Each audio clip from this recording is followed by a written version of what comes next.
विद्यार्थियों, मैं doctor Sangeeta Nagarwal, government college Bandikui से।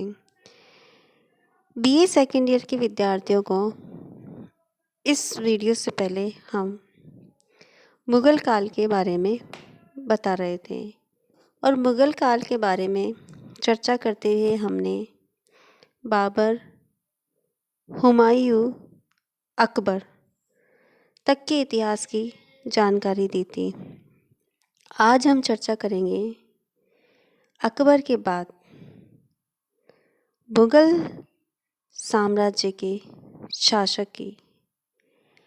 तो देखिए, मुग़ल शासक बादशाह अकबर के बाद उसका पुत्र सलीम, जो जहांगीर के नाम से प्रसिद्ध है, अकबर का उत्तराधिकारी और मुग़ल साम्राज्य का शासक बना।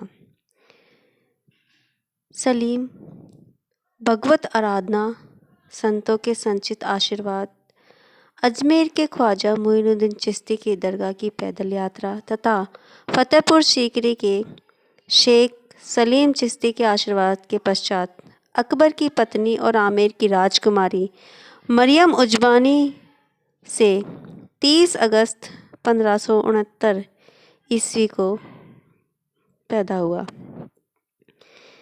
15 वर्ष की आयु में इस सलीम का विवाह आमेर के राजा भगवान दास की पुत्री और राजा मान सिंह की बहन मानबाई के साथ 13 फरवरी 1585 में हुआ था।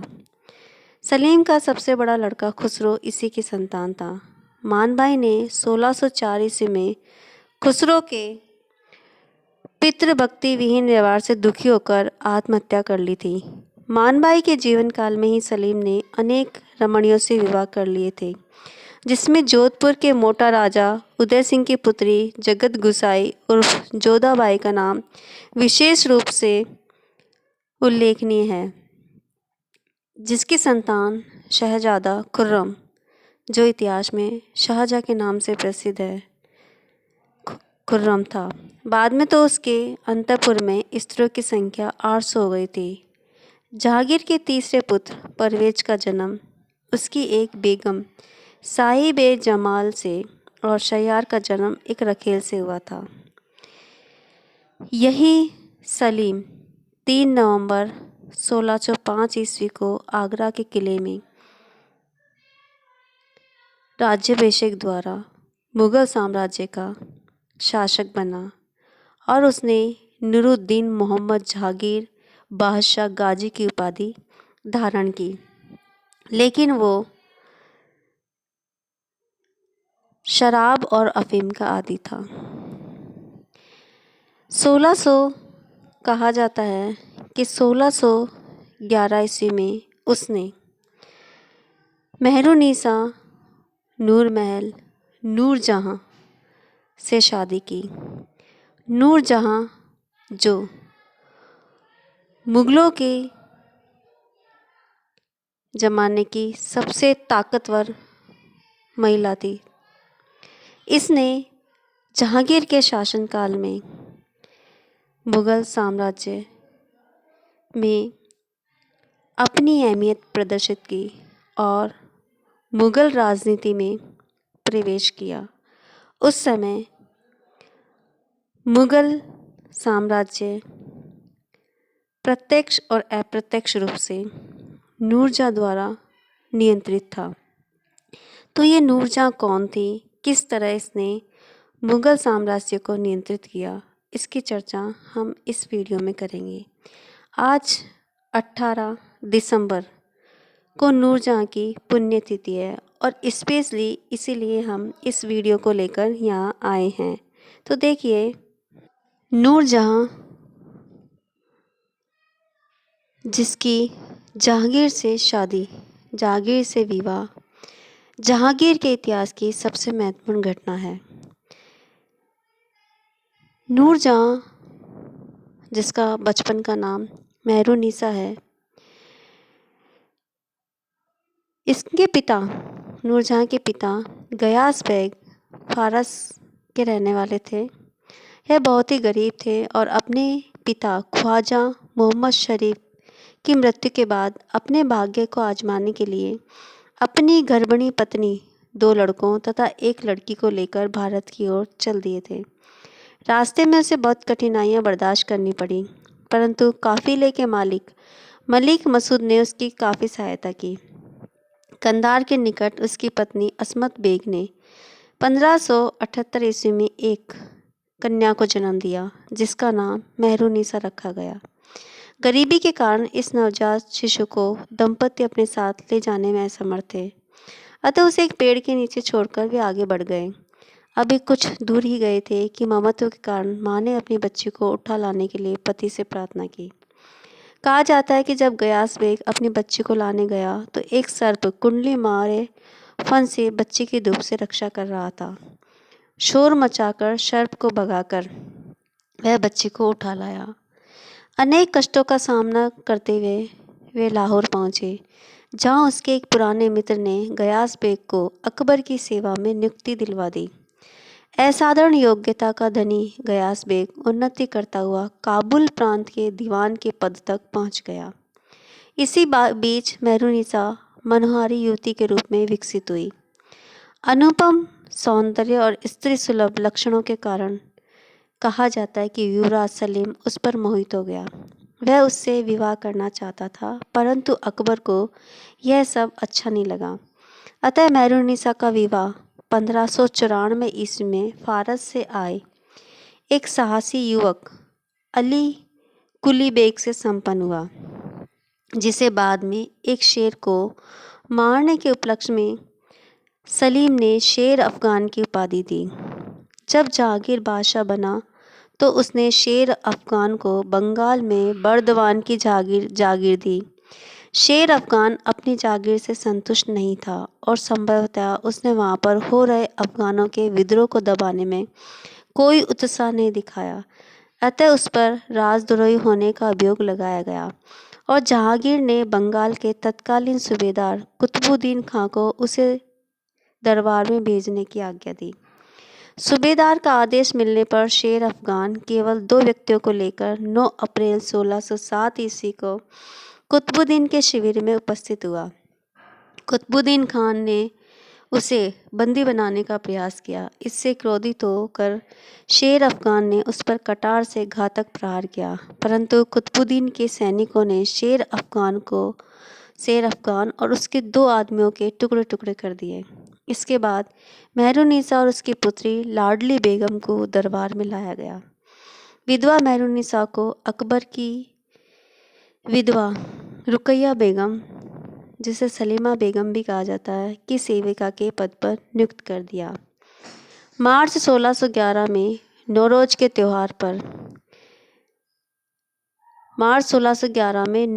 त्योहार पर मीना बाजार में जहांगीर की दृष्टि मेहरुनिसा पर पड़ी और वह उसके सौंदर्य पर आसक्त हो गया। मई 1611 में उसने मेहरुनिसा से विवाह कर लिया। बाद में 1613 ईस्वी में विवाह के तुरंत बाद जहांगीर ने नूरजहां को नूर महल यानी महल की रोशनी की संज्ञा दी। बाद में 1613 में नूरजहां को मेहरुनिसा या नूर महल को नूरजहां यानी संसार की रोशनी की उपाधि दी गई। इसके बाद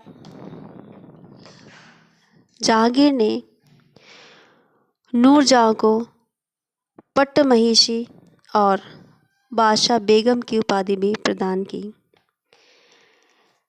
ये भी कहा जाता है कि सलीम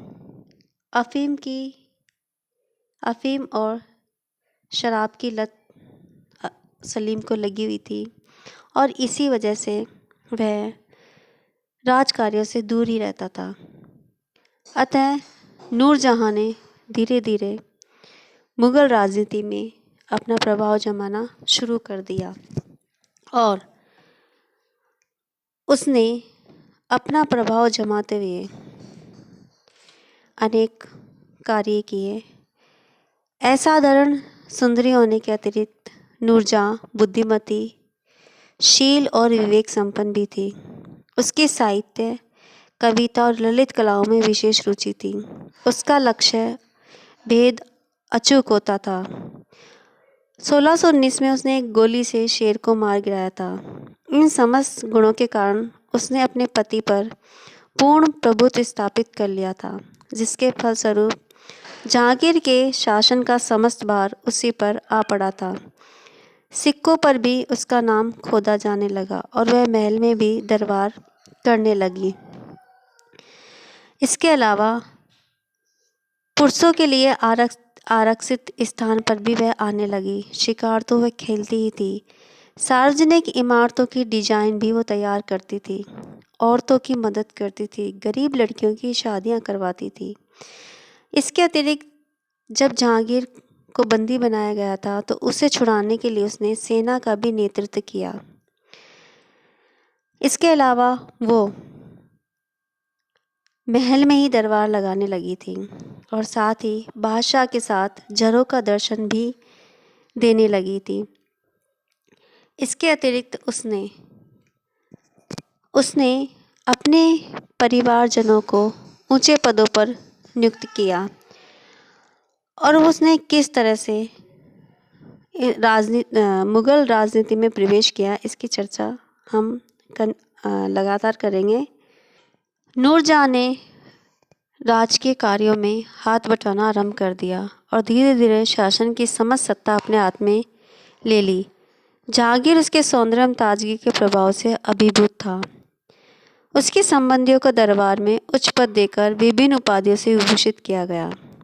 उसका पिता एतमादुल्ला तथा भाई आसफ खां दरबार के प्रभावशाली व्यक्तियों में हो गए। जहांगीर भी अपनी आयु और अवस्था के कारण आलसी होता जा रहा था, अतः धीरे धीरे राज सत्ता नूरजहाँ के हाथों में केंद्रित होने लगी। शाही फरमानों में सम्राट जहांगीर के नाम के साथ नूरजहाँ का नाम भी लिखा जाने लगा। वह सम्राट की भांति जरों का दर्शन देती थी। नूरजहाँ इतनी शक्ति संपन्न हो गई कि जहांगीर केवल नाम मात्र का शासक रह गया। स्वयं जहांगीर कहने लगा कि मैंने हिंदुस्तान की बादशाहत नूरजहाँ बेगम को दे दी है। ऐसी स्थिति में सारा राजनीतिक वातावरण ही बदल गया। नूरजहाँ ने अपनी स्थिति को सुदृढ़ करने हेतु एक दल बनाया, जिसे नूरजहाँ गढ़ कहा जाता है। इस गुट में नूरजहाँ के माता पिता, भाई और शाहजादा खुर्रम शामिल थे। उसने अपनी भतीजी आसफ खां की पुत्री का विवाह खुर्रम से कर अपने गुट को और अधिक मजबूत कर लिया। नूरजहाँ का पिता योग्य एवं निपुण शासक था तथा उसका भाई असाधारण प्रतिभा का अर्थशास्त्री था। नूरजहाँ स्वयं भी बुद्धिमान स्त्री थी। उसमें प्रशासकीय एवं राजनीतिक समस्याओं के रहस्य को तुरंत समझने और शीघ्र उनका समाधान निकालने की क्षमता थी। नूरजहाँ के प्रभुत्व को हम दो भागों में बांट सकते हैं। पहला 1611 से 1622 ईस्वी तक। इस समय उसके माता पिता जीवित थे, जिसके कारण उसकी महत्वाकांक्षा पर बड़ी रोक लगी हुई थी तथा खुर्रम और नूरजहाँ एक थे। दूसरा 1622 से 1627 तक। इस अरसे में उसके माता पिता की मृत्यु हो गई थी और नूरजहाँ की महत्वाकांक्षा को सीमित रखने वाला कोई नहीं था। इधर जहांगीर भी बीमार रहता था, जिस कारण नूरजहाँ को शासन में बहुत अधिक स्वतंत्रता मिल गई थी। यही समय ऐसा था कि जबकि नूरजहाँ और खुर्रम एक दूसरे के विरोधी हो गए थे और नूरजहाँ ने खुर्रम के स्थान पर शहरयार को बढ़ाने का निश्चय किया। नूरजहाँ प्रभाव युग के प्रथम भाग में नूरजहाँ ने अपने गुट जुनेता गुट का निर्माण किया था, जिसकी हम पहले ही चर्चा कर चुके हैं। इसके बाद नूरजहाँ ने शासन की सत्ता अपने हाथ में लेने के बाद उन व्यक्तियों को मुगल राजनीति से बाहर किया जो इस दल के प्रभाव और सत्ता के विरोध में थे। सबसे पहले उसने महाबत खां को मुगल राजनीति से बाहर करने का प्रयास किया। उसे काबुल भेज दिया क्योंकि उसने नूरजहाँ के आत्मियों और उसके कृपा पात्रों का घोर विरोध किया था। उसने एक बार इस सत्ताधारी गुट के विरुद्ध सम्राट को सलाह दी थी, जिसमें कहा था, सारे संसार को इस बात का आश्चर्य है कि जहांगीर जैसे बुद्धिमान और समझदार सम्राट एक स्त्री के वश में इतना क्यों है। दूसरी ओर नूरजहाँ ने अपने पिता, भाई और इनको ऊंचे पदों पर प्रतिष्ठित करवा दिया था। वो हम पहले ही बता चुके हैं। अब देखिए, खुर्रम जिसके साथ आसफ खां की पुत्री का विवाह हो चुका था, इस गुट का अवलंब पाकर गौरव और समृद्धि के सर्वोच्च स्तर पर पहुंच गया था। उसके लिए किसी भी बात की मनाही न थी और उसका युवराज बनना लगभग तय था। लेकिन इस प्रकार खुर्रम के बढ़ते हुए प्रभाव से नूरजहाँ चिंतित हो उठी, क्योंकि इससे उसको सत्ता अपने हाथ से निकलती हुई दिखाई दी। डॉक्टर बेनी प्रसाद लिखते हैं कि एक ही साम्राज्य में नूरजहाँ और शाहजहाँ जैसे दो शक्तिशाली व्यक्तियों के लिए स्थान नहीं हो सकता था, क्योंकि शहजादा खुर्रम को बादशाह के दाहिने ओर बैठने का स्थान, शाहजहाँ की उपाधि तथा 30,000 जात और 20,000 सवार का पद मिल चुका था। इसलिए नूरजहाँ इधर उधर ऐसे साधन की खोज करने लगी जो नरम और लचकदार हो, और उसने देखा कि शहरयार ऐसा साधन है जो 16 वर्ष का था, स्वभाव से सुशील, मन निर्मल और चरित्र में कोई शक्ति नहीं थी। इस सबल अबला के लिए शहरयार उपयुक्त साधन था। अतः उसने अपनी पुत्री लाडली बेगम का विवाह 1620 ईस्वी में शहरयार से कर दिया।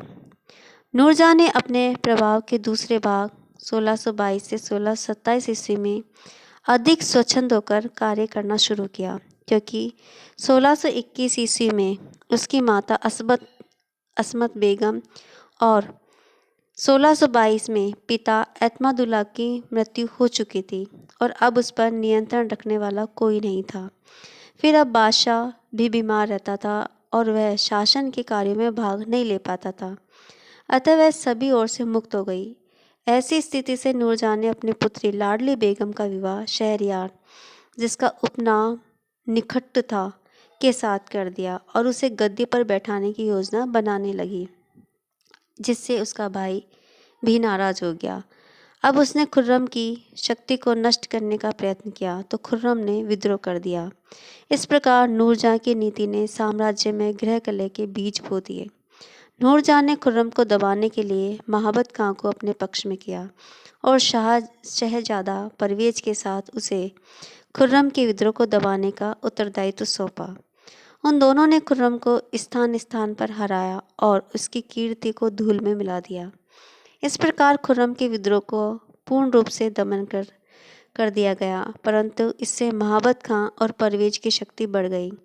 अब नूरजहाँ ने महाबत खां की शक्ति को तोड़ने और उसे अपमानित करने का निश्चय किया। अतः महाबत खां को विद्रोह का झंडा खड़ा कर सम्राट जहांगीर को महाबत खां ने विद्रोह का झंडा खड़ा करके सम्राट जहांगीर को बंदी बनाने के लिए विवश होना पड़ा। जब महाबत खां का विद्रोह हुआ तो सम्राट जहांगीर को बंदी बनाने के लिए विवश होना पड़ा, क्योंकि उसे लगा कि यदि बेगम नूरजहाँ को मनमानी करने दी गई तो उसे सकुटुम्ब मरना पड़ेगा। यद्यपि यह विद्रोह बाद में नूरजहाँ की योग्यता के कारण असफल हो गया, परंतु इससे सम्राट जहांगीर को दुख और असम्मान उठाना पड़ा और उसने महाबत खां जैसे वफादार और योग्य सेनापति को खो दिया।